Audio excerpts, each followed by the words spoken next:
MIL is it's like my brand slash label per se that I started back in high school, my junior year. It's acronym for Music is Life, and I've been rolling with it ever since then. You know, I created it. You know, I always felt like music. You know, music is life. So you know, so I just created that brand or that label to, you know, how it describes me and how I feel when it comes to music.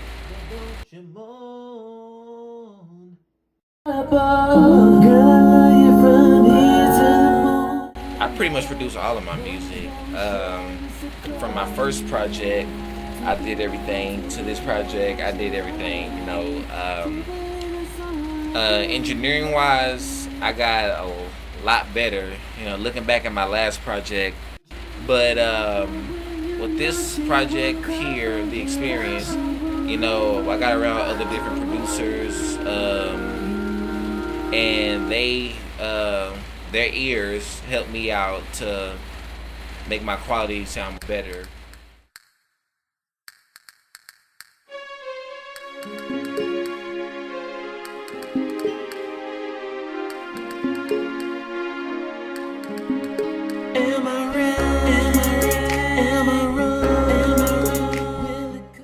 That one was more of an introduction project.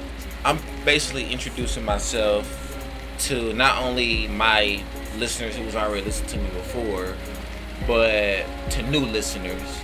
So people who were listening to me but wasn't listening to me, and I put out a project and they listened to all of me. It was like, okay, this dude is pretty good. You know, he's pretty well. But you know, I had people telling me, you know, like, I love the project. I felt like he was holding back, and honestly, I was, because some of those songs I have on this project, I wanted on that one originally, but I said no. I said I want to give them something. I want to give them something to look forward to in the future. Right here, I want them to know what I stand for. So when I did What Am I, it was more in a sense of, this is who I am. I'm Xavier. This is what you're gonna see, but don't get it twisted. I got more coming. You haven't seen anything yet. So this project, it's you're gonna see a lot more versatility. You know, they're gonna see me. You know, basically, I set standards on myself as a musician. I once said I wouldn't cuss in my music, or I wouldn't make anything too vulgar, or, you know, things like that, you know. But with this project, you know, I felt like I needed to do that. You know, I gotta get a point across, and sometimes you gotta speak it in the language that people will understand. So I kind of broke all of my standards, broke all my barriers, and said, you know, I'm just gonna be free, and I'm more free on this album instead of holding back.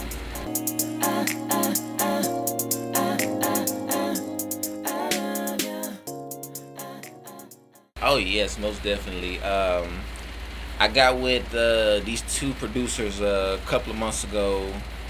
One by the name of, he goes by T. Freeman, we call him Free. And then my homeboy Marquez, we call him MK.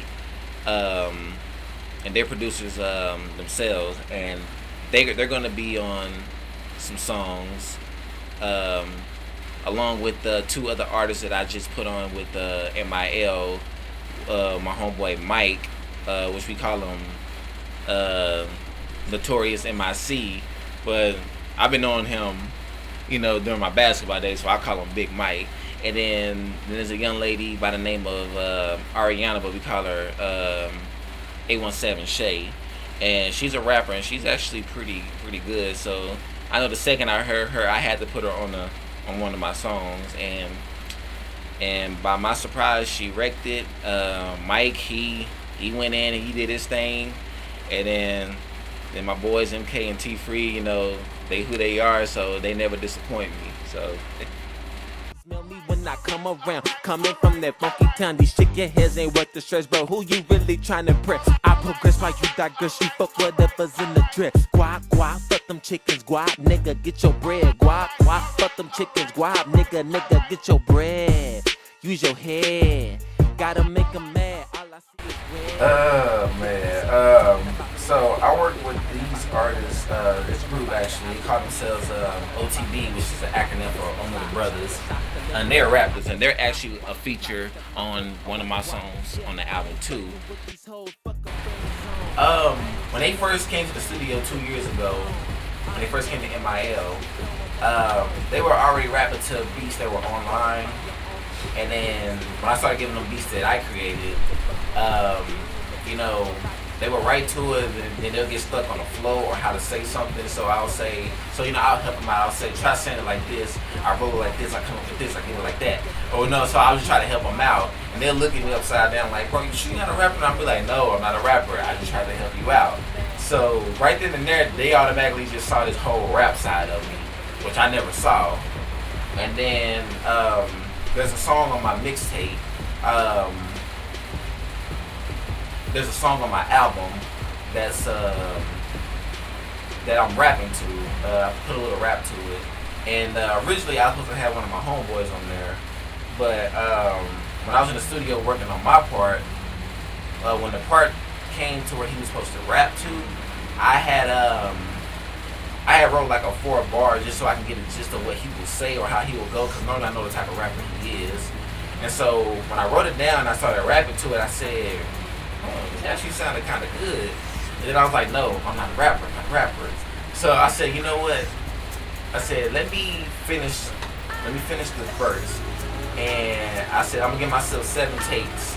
And if it don't sound good out of those 7 takes, I'm just gonna scrap it. So after the first 3 takes and that 4th take came in, I went back and I listened to it.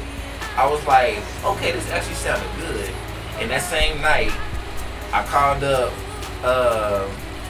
one of OTB members, Casey Jones. I told him, I said, I'm about to play this and tell me what y'all think. Once they listened to it, KC, goofy self, gonna say, bro, I knew you was a rapper, bro. I knew it. I was like, damn, I guess I'm a rapper now. So after that, it went on from there. You know, I got on more rap songs with them. I even did a rap video to one of Cardi B's songs, Big in Head, which got pretty good reviews, and which I think all my listeners will be watching. So, you know, after that, I just said, you know what? I might start rapping a little bit more. And truth be told, the rapping just kind of, it came too early, because I didn't want to start rapping until my 3rd project, but it got so much hype, I just kind of just stuck with it. It's just like, well, the damage is done, so I might as well just stick with it. So that's where it came about. But you hurt me and just fucked up what you did to me, girl. Look, motherfuckers only want that cat, but motherfuckers won't tell you that. They wanna hit it from the front, they wanna hit it from the back. Now you all hooked on like crack. Didn't even say how, walked until you gave it to you.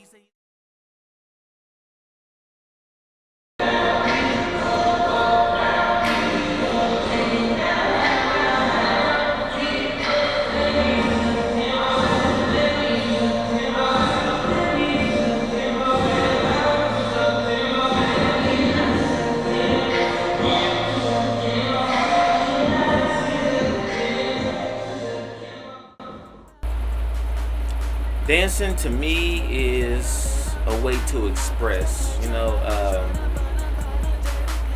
It's like a way for me to blow steam.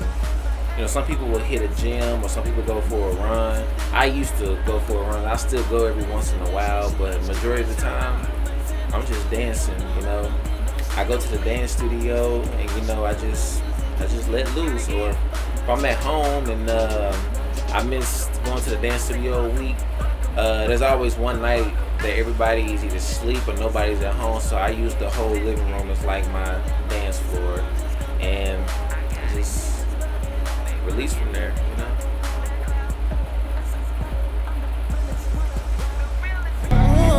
And don't use those hands to put up that gate and stop me. When we fuck,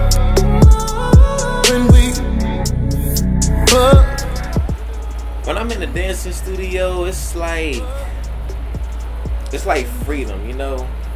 It's like all the stress from the world and what you're going through and everything. It's like that's just a way for you to just, you know, the environment, it's like it's free. It's almost like, you know, you in a place and the place don't even have to have a name. You just in a different place and you away from all your problems, you know. And that's how it is with music too.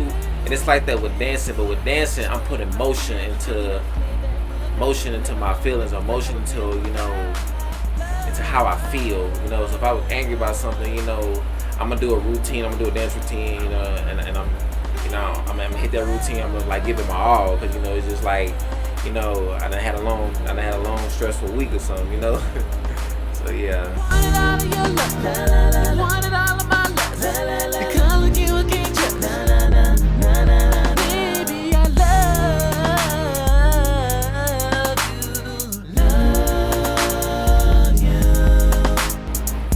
On this album, it's gonna be a lot of music videos. A few of them I'm gonna have some dancing to it. Definitely dancing.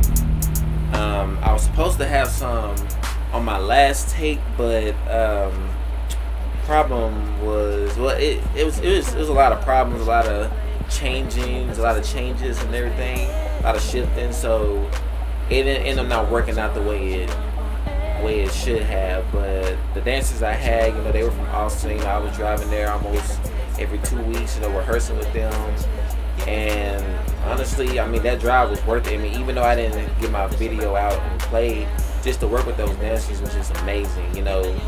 And you know, they were very, very, very loyal too. So, you know, they even told me, you know, look, whenever you got anything in the future planned out, you know, just let us know. And, you know, I know I'm definitely gonna use them again, hopefully.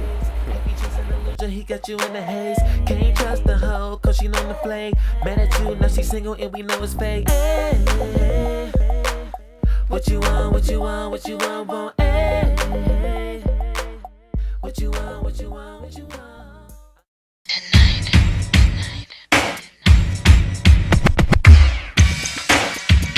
Well, that I look up to dancing wise, of course, Michael Jackson. Grew up on him. I grew up on Usher. Grew up on Chris Brown. So those were, you know, my dancers then. But, you know, honestly, even James Brown, believe it or not, like James Brown to me was like well, I ain't gonna say, I mean, anybody can agree to this. He's like the footwork master. Like, he's like the footwork god. Like, you know, so when you ever see me dancing, any of my videos dancing, and you see my footwork just going at it, you know, or you see even Chris Brown or Michael Jackson going with it, you know, like, their footwork was just it was like, I ain't gonna say it was all over the place, but it was like, it was so smooth, it was like, you know. So, but like when you see James Brown, you see his feet moving, it's like, man, this brother really going, you know. So it's you know, I really looked up to him. And then this one artist here that nobody would ever give him credit, but I'm always giving his credit no matter what, was MC Hammer, because he changed hip hop. Not only, you know, well, I ain't gonna just say that, but he changed hip hop through dancing. Like, he put rapping and dancing together, and like, you know, nobody ever did that, you know. And no MC to this day hasn't even tried to do what MC Hammer is even did, or even tried to, you know, reincarnate it or whatever, you know. So that's why with him, he's go down in history as one of the top hip hop artists, because he was the first and probably the last is gonna ever put hip hop and dancing together in routines and stunts, you know. You know, because nobody's done that. So he's definitely another one. Like those names I just named are like my top dancers I look up to. Give it to me, daddy. Give it to me, give it to me, daddy. Give it to me, give it to me, daddy. Give it to me, give it to me, daddy. Give it to me, give it to me, daddy. Give it to me, give it to me, daddy. Give it to me, give it to me, daddy. Give it to me, give it to me, daddy. Give it to me, give it to me, daddy. Give it to me, give it to me, daddy. Give it to me, give it to me, daddy. Give it to me. I give